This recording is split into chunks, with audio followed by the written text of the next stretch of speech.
2012, cette année-là, le Shonen Jump se portait plutôt bien, car ça enchaînait des séries iconiques. On a eu le droit au début d'Assassination Classroom, Kuroko no Basket et Belzebub commençaient à devenir de plus en plus populaires, et bien sûr, le Big Three était toujours présent, à savoir One Piece, Naruto et Bleach, dominaient le magazine.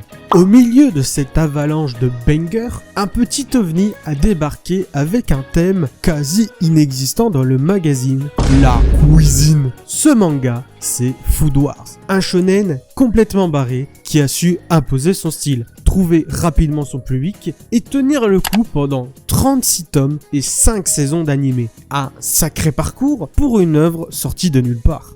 Mais aujourd'hui, plus personne n'en parle. Pourtant, à son apogée, c'était un hit du Jump. Alors pourquoi, dès que la hype est retombée, Shueisha a décidé de l'arrêter? Qu'est-ce qui a cloché? Une montée trop rapide avant une chute trop brutale? Un concept qui a fini par tourner en rond? Ou tout simplement, Food Wars s'est-il retrouvé piégé dans une boucle qui l'a mené à sa perte? C'est ce qu'on va essayer de comprendre dans cette vidéo.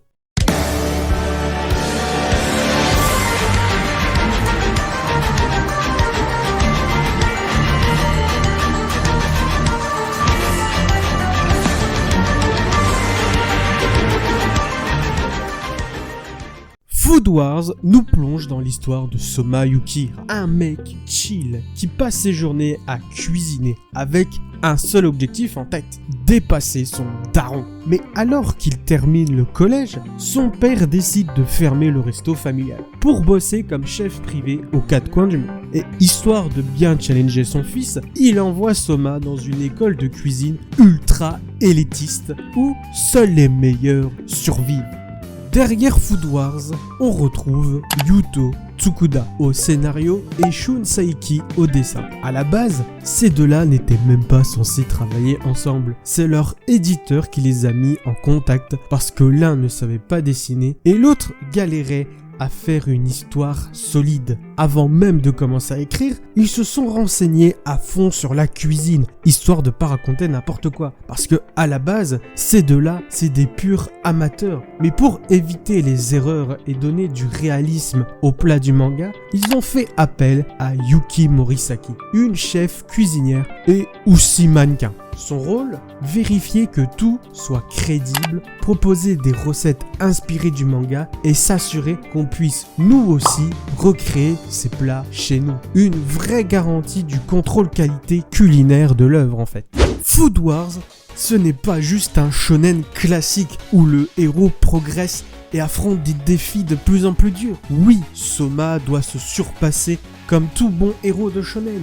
Mais vu que le thème principal de l'œuvre, c'est la cuisine, l'œuvre devient involontairement éducatif. On a déjà tous maté des émissions de cuisine avec de grands chefs ou scrollé des vidéos de food influenceurs qui balancent des recettes. Mais souvent, on ne pige pas pourquoi il faut rajouter tel ingrédient ou utiliser telle technique. Food Wars prend justement le temps d'expliquer ces détails. Par exemple, dans le tome 2, les personnages s'affrontent sur un donburi, un plat japonais où on sert du riz dans un bol avec une garniture par-dessus. L'épreuve impose d'utiliser de la viande de bœuf et c'est là qu'on découvre un truc intéressant. Si la viande est trop puissante en goût par rapport au riz, le plat reste correct, mais sans équilibre. Par contre, si on réussit à harmoniser les saveurs en assaisonnant bien et en jouant avec les textures, alors là, le plat devient un véritable banger. Est-ce que cet aspect éducatif a ennuyé les lecteurs au point de causer la chute du manga? Clairement pas. En réalité, cet élément sert surtout à illustrer le niveau de maîtrise culinaire des personnages. Nous, en tant que lecteurs, on peut pas goûter à leur plat. Donc il faut bien un moyen de nous faire comprendre qui est plus fort que qui. C'est là que les juges entrent en jeu. Leur rôle n'est juste pas de dire ce plat est le meilleur, mais de détailler pourquoi un personnage surpasse son adversaire. Sans ça, on aurait juste deux mecs qui cuisinent et à la fin un juge random qui lâche. C'est lui qui gagne sans aucune explication. Avouez que avec ce concept, on se ferait vite chier quoi. Si cet aspect éducatif n'est pas la cause de la chute du manga. Alors, quel autre défaut aurait pu en être responsable? Eh ben, il y a un truc que je vous ai pas encore parlé. Food Wars, en plus d'être un manga sur la cuisine, c'est aussi un ecchi.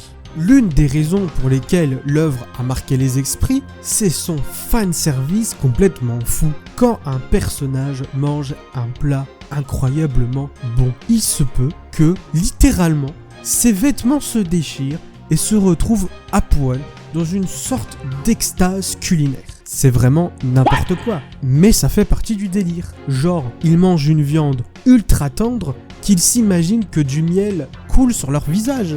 Alors, oui, les auteurs ont parfois abusé, surtout avec le fanservice féminin. Mais étrangement, ces scènes deviennent beaucoup plus fréquentes quand les ventes du manga commencent à baisser. Coïncidence ou simple décision éditoriale pour relancer l'intérêt? On ne peut que théoriser. Après, je peux comprendre que ça puisse en déranger certains, surtout ceux qui n'accrochent pas du tout au genre ecchi. Mais encore une fois, c'est une des particularités qui a fait le succès du manga. Contrairement à ce que certains disent, ce ne sont pas que les persos féminins qui se retrouvent dans cette sorte d'extase culinaire. Tous les persos principaux et secondaires y passent au moins une fois, juste parce qu'ils ont goûté un plat trop bon. Après, oui, l'anime a beaucoup forcé sur l'aspect fanservice de l'œuvre plutôt que le côté culinaire. Alors, est-ce que c'est l'aspect ecchi qui a causé la chute de Food Wars? Encore une fois, non. C'est juste une des particularités du manga. On aime ou pas, mais c'est assumé par les auteurs. Et c'est peut-être aussi ça qui a ramené la plupart du public masculin sur l'œuvre aussi, on va pas se mentir. Jusqu'à maintenant, on a vu que Food Wars plaisait à son public. L'univers, les personnages, l'aspect éducatif, ainsi que son délire de plaisir ultime de la nourriture. Mais alors, pourquoi aujourd'hui on n'en parle plus? La réponse est très simple. Food Wars a voulu proposer quelque chose de différent. Sauf que ça n'a pas plu à son public. Donc oui, on peut dire que l'arc final de Food Wars est la raison de son downfall. Parce que, soyons honnêtes, il est vraiment pas ouf. Attention, je vais spoiler à partir de maintenant. Après un arc ultra shonen avec des vrais enjeux, les auteurs nous sortent un truc complètement what the fuck sur des cuisiniers de l'ombre avec des pouvoirs sortis de nulle part. Genre les mecs qui cuisinent avec des ustensiles improbables. Genre on a une des nouvelles antagonistes qui cuisine avec une tronçonneuse pour faire de la pâtisserie. Au revoir.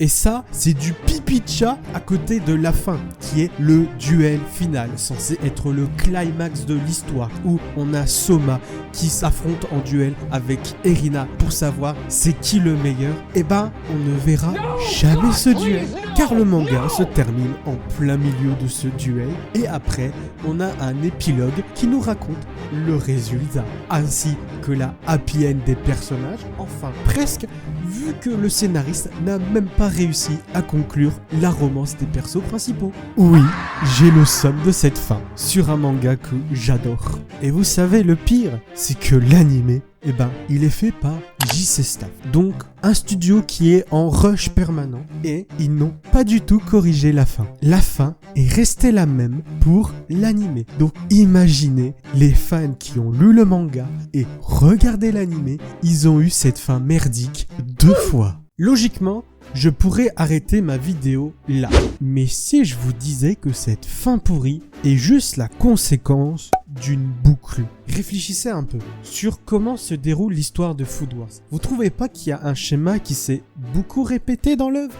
Pour moi, Food Wars est le parfait exemple de ce que j'appelle le syndrome première année. Je vous explique. Le syndrome première année est tout simplement une œuvre qui fait vivre tellement d'aventures à ses personnages, voire abattre l'antagoniste ultime lors de leur première année d'études, généralement le lycée, qui n'ont plus rien à raconter lorsqu'ils passent au niveau supérieur.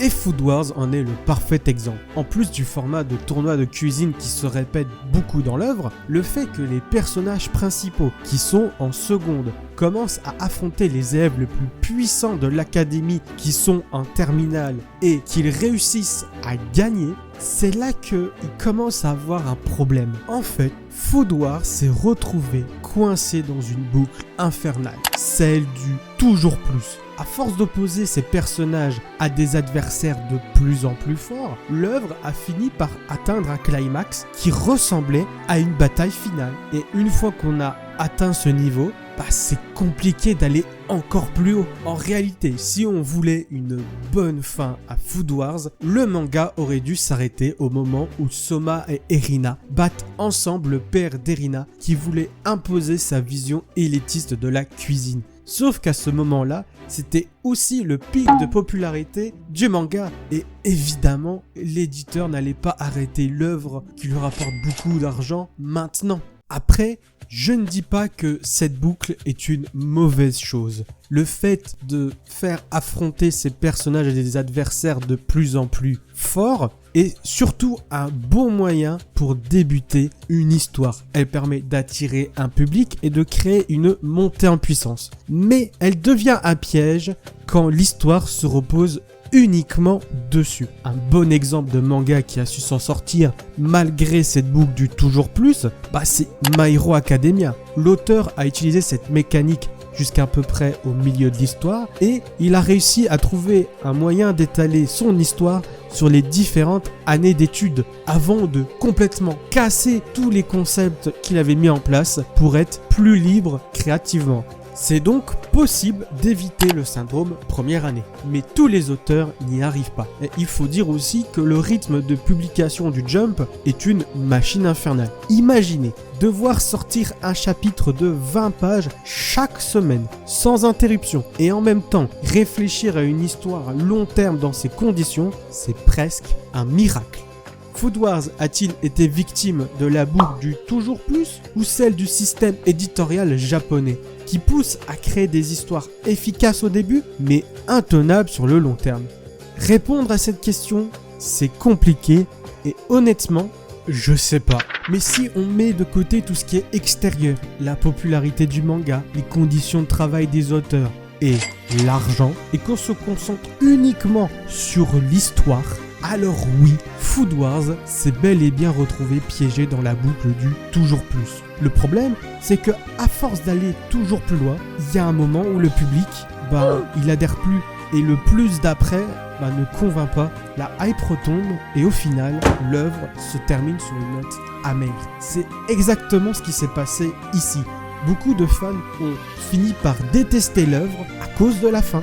Et quand un manga déçoit à ce point, il se peut qu'il soit vite oublié. Le Shonen Jump a tué Food Wars, tout simplement. Food Wars était une œuvre ultra populaire, mais au moment où la hype est un peu retombée, il n'a pas du tout aidé les auteurs à se relever et tout. Non, il a tout simplement mis fin au manga. Mais j'ai l'impression que Food Wars est le dernier cas d'école comme ça dans le magazine. Car après Food Wars, tous les autres mangas populaires qui se sont terminés de manière correcte, où les auteurs ont pu mettre leur fin qu'ils voulaient. Est-ce que c'est enfin le Shonen Jump a compris ses erreurs ou tout simplement ils n'ont pas le choix parce qu'ils sont dans une merde pas possible? S'il n'y a plus One Piece, le Shonen Jump c'est finito. Peut-être que les deux raisons sont valables. Ils ont appris et ils sont dans la merde. Espérons juste que Food Wars